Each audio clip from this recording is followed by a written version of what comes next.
Indonesia is home to 12% of the world's mammals, 17% of the world's birds, 15.5% of the world's flora, and 4% of the world's most ecologically undistributed forests.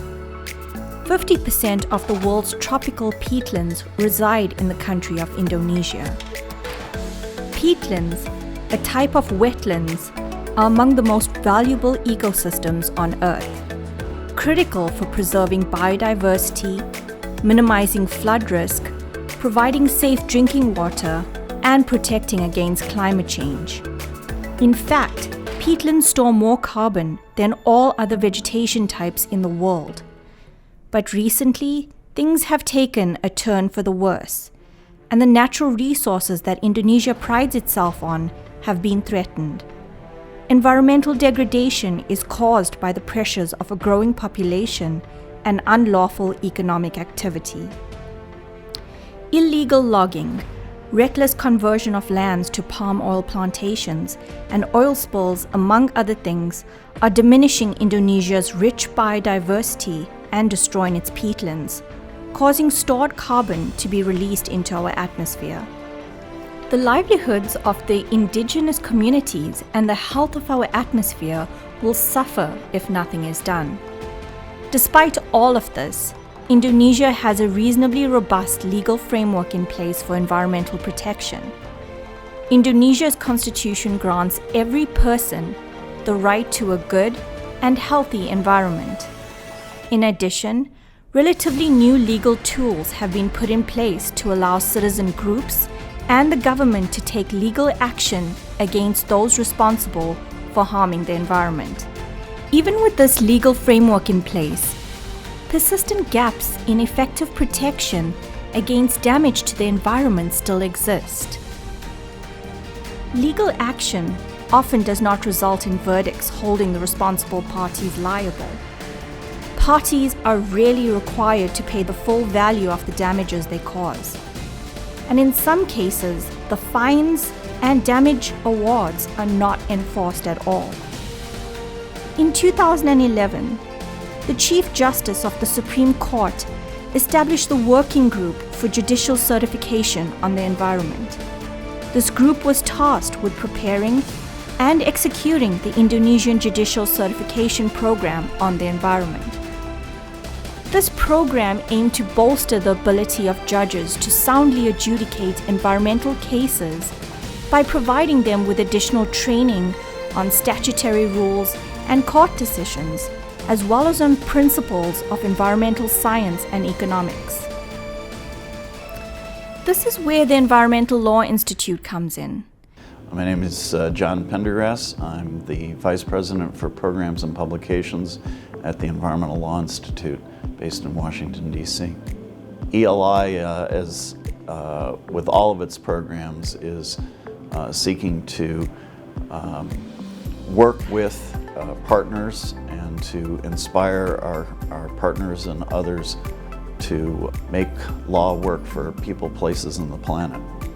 In the summer of 2018, ELI's judicial program, in collaboration with the Indonesian Center for Environmental Law and experts from other corners of the globe, hosted a capacity building workshop to support members of the Indonesian judiciary in soundly adjudicating cases related to the degradation of natural resources. The project was funded by the Swedish Postcode Foundation, an innovative organization dedicated to seeking long-term solutions to local and global challenges. So the Environmental Law Institute, in working with the Indonesian Center for Environmental Law, established a program on liability for damage to the environment. And ELI's role was to bring experts from around the world to talk about comparative experience. We brought Judge Anders Bengtsson from the Swedish Environment and Land Court, Jacob Phelps, a PhD scientist in the United Kingdom, retired Judge Meredith Wright, the Environmental Court Judge in Vermont, Carol Jones, a PhD economist in the United States, Alejandro Rabasa, director of the judicial program at the Environmental Law Institute and an expert on science and the judiciary, as well as myself. The judges were able to learn about the experience of the United States, Europe, and other countries holding responsible parties liable for damage to the environment.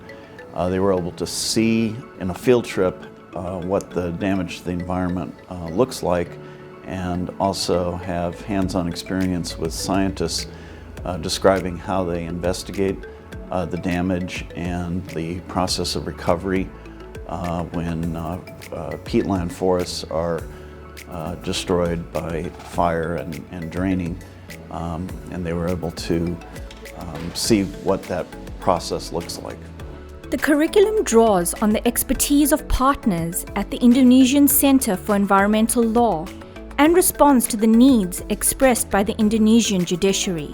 The Supreme Court of Indonesia has a series of guidelines on how to handle environmental cases.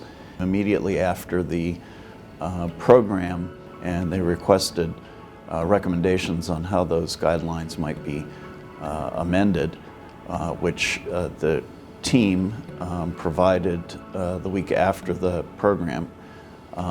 The partner, Indonesian Center for Environmental Law, has continued to work with the Supreme Court and the Environmental Working Group of the Indonesian Judiciary on how to incorporate changes to the guidelines so that the cases for damage to the environment can be handled in a better way.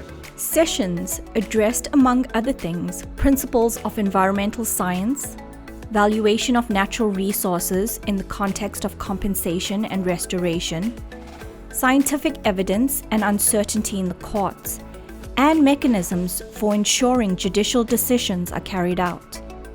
The curriculum will illustrate a diversity of approaches to effective adjudication while remaining firmly rooted in a commitment to sound environmental protection. Supporting the cultivation of an independent and informed judiciary is critical to the enforcement of environmental rule of law and the provision of environmental justice.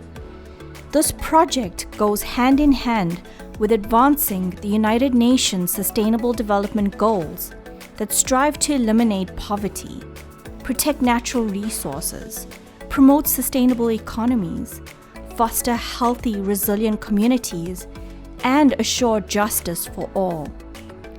ELI is committed to advancing these goals and supporting the judiciary of Indonesia and judiciaries around the globe.